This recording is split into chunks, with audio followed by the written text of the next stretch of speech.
မင်းကအဲ့ဟာစောစောဝင်တဲ့နေဆိုတာလေသိတယ် exercise လုပ်တဲ့နေဆိုတာလေသိတယ်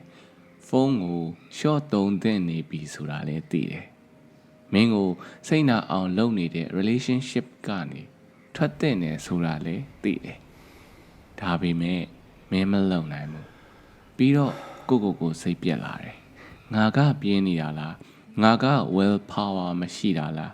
တခြားသူတွေလိုဘာလို့မပြောင်းလဲနိုင်တာလဲဆိုတဲ့မေကွန်းနေထထလဲလဲမေးနေမိတယ်ဆိုတော့ဒီနေ့ပြောပြမယ့်အကြောင်းအရာကအဲ့လိုပြောင်းလဲဖို့ခက်ခဲနေတယ်လို့ထင်နေရင်အဲ့ဒါမှားပါတယ်တကယ်တော့ပြောင်းလဲဖို့ခက်ခဲနေတာမဟုတ်ဘူးကျွန်တော်တို့ရဲ့အုံနောက်ကမပြောင်းလဲဖို့ဒီဇိုင်းဆွဲနေလို့ပါဒီချက်ကိုသာသိသွားရင်ဘယ်အကျင့်ဆိုပဲဖြစ်ဖြစ်လွယ်ကူဖျောက်ဖျက်နိုင်ပါတယ်ဆိုတော့ဒီဗီဒီယိုမှာအပိုင်း9ပိုင်းခွဲပြီးတော့ပြောပြမယ်တစ်ပိုင်းရင်စီအရင်ကြည့်အောင်ကျွန်တော်မေးခွန်းတစ်ခုအရင်မေးခြင်းတယ်ဘဝမှာကိုထိခိုက်စေတဲ့အကျင့်တစ်ခုရှိဘူးလားညနေနာရီထိဖုံးသုံးတာဒါမှမဟုတ်ရင်အလုပ်ကိုအမြဲနောက်မှလုပ်မယ်ဆိုပြီးတော့ရွှေ့ထားတာဒါမှမဟုတ်မကောင်းတဲ့ relationship ကိုဆက်ပြီးတော့တီးခတ်နေတာပြီးရင်အမြဲတမ်းစိတ်ဖိစီးနေတဲ့အတွေးတွေထဲမှာပဲနေတတ်တာဒီအရာကကိုယ့်အတွက်မကောင်းဘူးဆိုတာသိတယ်ဒါပေမဲ့ဆက်လုပ်နေမိတယ်ဆိုတော့ The Mountain is You ဆိုတဲ့စာအုပ်ထဲမှာဒီလိုပြောထားတယ် self sabotage ဆိုတာတဲ့ကိုမုန်းဖို့မဟုတ်ဘူးကိုကာကွယ်ဖို့ကြိုးစားနေတာဒီစကားကနည်းနည်းတော့နားလေရခက်တယ်ပေါ့နော်ဒါပေမဲ့ခဏတော့စဉ်းစားကြည့်အောင်လူတိုင်းမှာအလုပ်တစ်ခုရှိတယ် stress များမယ် salary လည်းမကောင်းဘူး boss ကလည်းအမြဲဖိတယ်နေ့တိုင်းလည်း complain တွေရှုပ်နေတာပဲဒါပေမဲ့မင်းအဲ့ဒီအလုပ်ကထွက်မယ်နဲ့မထွက်ဖြစ်ဘူးဘာကြောင့်လဲအလုပ်ကောင်းမရနိုင်လို့လားအဲ့လိုလည်းမဟုတ်ဘူးအလုပ်အသစ်မှာဘာဖြစ်မလဲဆိုတာမသိလို့ပါဒီနေရာမှာလူအုံနောက်ရဲ့အံ့ဩစရာကောင်းတဲ့လက္ခဏာတစ်ခုရှိတယ်အုံနောက်ကမတိချာမှုတွေကိုမုန်းပါတယ်ဒါကြောင့်လေအကျဉ်းတဝင်ရှိနေတဲ့နာကျင်မှုတွေကိုမတိချာတဲ့တိုးတက်မှုတွေထက်တလဲရွေးချယ်နေမိတာပါ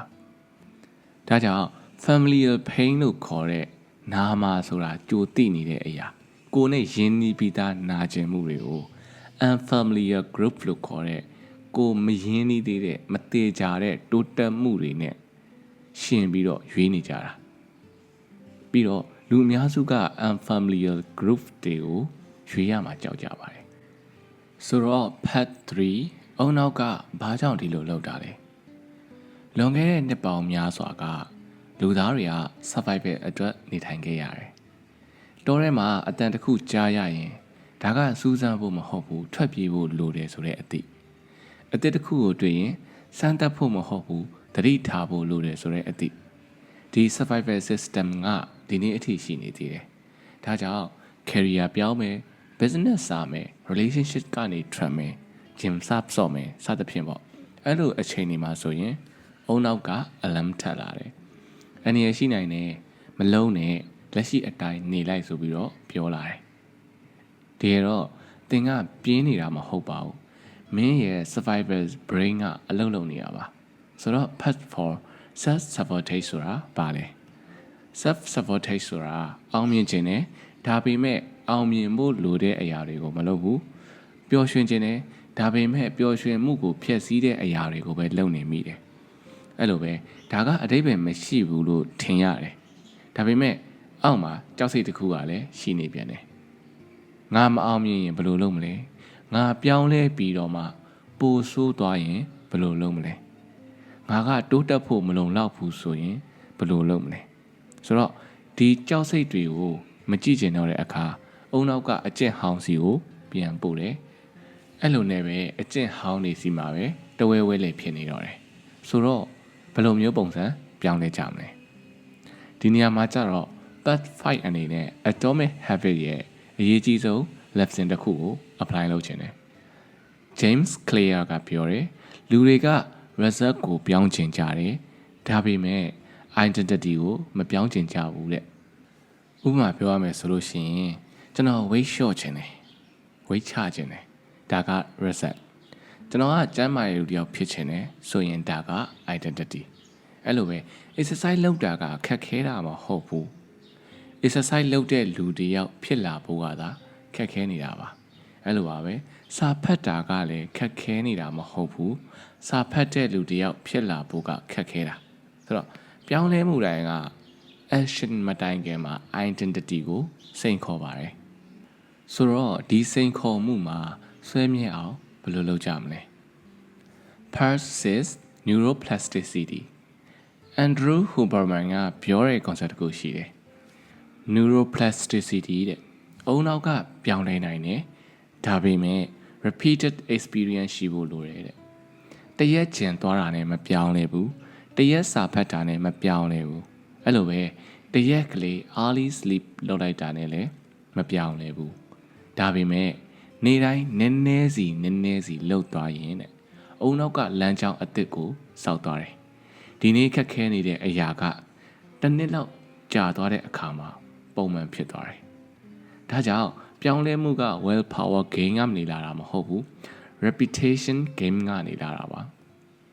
ဆိုတော့ part 7ဘယ်လိုစကြမလဲလူတွေကဘဝတစ်ခုလုံးပြောင်းချင်ကြတယ်ဒါကြောင့်မစနိုင်ဘူးအဲ့ဒီအစားတစ်နေ့ကို 1% လေးပဲပြောင်းကြည့်ပါ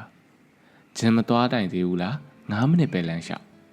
စာအုပ်တစ်အုပ်မဖတ်နိုင်သေးဘူးလားတရက်ကို2မျက်နှာပဲစဖတ် relationship ကနေမထွက်နိုင်သေးဘူးလားကိုယ်ခံစားချက်ကိုအရင်ရိုးရိုးသားသားဝန်ခံကြည့်အဲ့ဒီရဲ့နောက်မှာကြီးမားတဲ့ပြောင်းလဲမှုတွေရောက်လာနိုင်ပါတယ်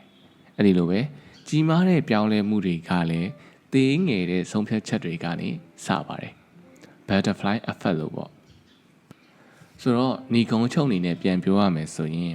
ဒီနေ့ဗီဒီယိုကိုမှတ်မိစေမယ့်စကားတစ်ခုရှိတယ်အဲ့ဒါကမင်းပြောင်းလဲဖို့ခက်ခဲနေတာမဟုတ်ဘူး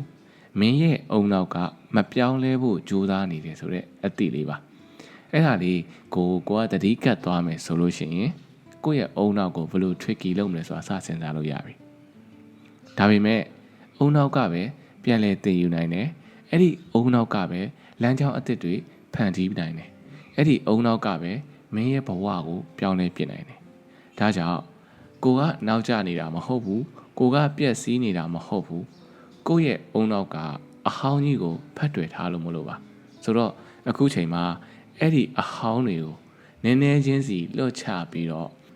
ကိုဖြစ်ရှင်တဲ့အနာဂတ်ကကိုစီကိုခြေတလန်းချင်းစီစကြည့်လိုက်ပါဘာလို့လဲဆိုတော့မင်းဘဝကိုတားဆီးနေတဲ့တောင်ကြီးကအပြင်မှာမရှိဘူးမင်းရဲ့အတွင်းထဲမှာပဲရှိနေလို့ပါပြီးတော့ဒီတောင်ကိုကြော်လာနိုင်တဲ့သူကလည်းကိုယ်တိုင်ပဲဖြစ်လို့ပါပဲ